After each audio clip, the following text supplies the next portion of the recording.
me helikopterën.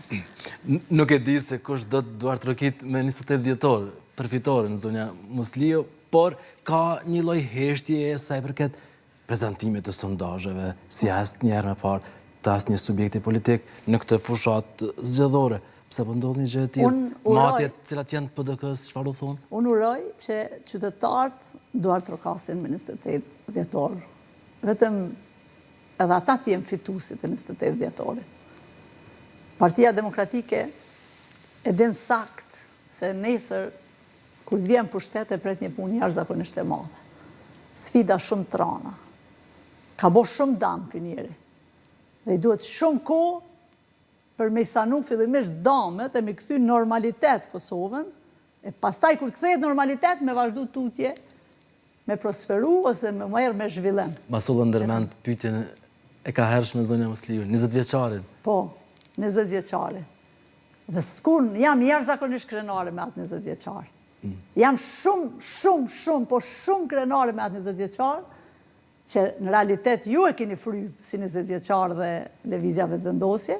Kur tham ju, s'po e tham për ty personalisht, po tham ju, mediat, duke mbështetur në atë kohë jashtëzakonisht shumë lëvizjen vetëvendosje dhe duke dhënë hapësirë maksimale për me ardhë me zhvillu e me rrit e me fry propagandën.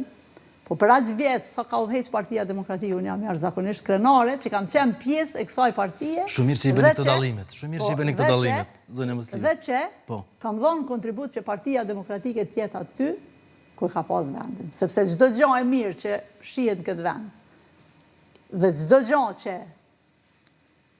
përjetohet në këtë vend, diçka e mirë është prej Partisë Demokratike. Duke filluar nga heqja e gjeneratorëve, që s'kemi mujtë rrugës me ecë për gjeneratorëve, din shumë mirë, e mos flas deri te njohjet. Domethënë po filloj nga diçka shumë e vogël e thjesht, deri te njohjet ndërkombëtare, dhe prezantimi i Kosovës në arenën ndërkombëtare nga Partia Demokratike është krenari, është mburrje, dhe unë dhe çdo antar i Partisë Demokratike të Kosovës eci me kokën lart.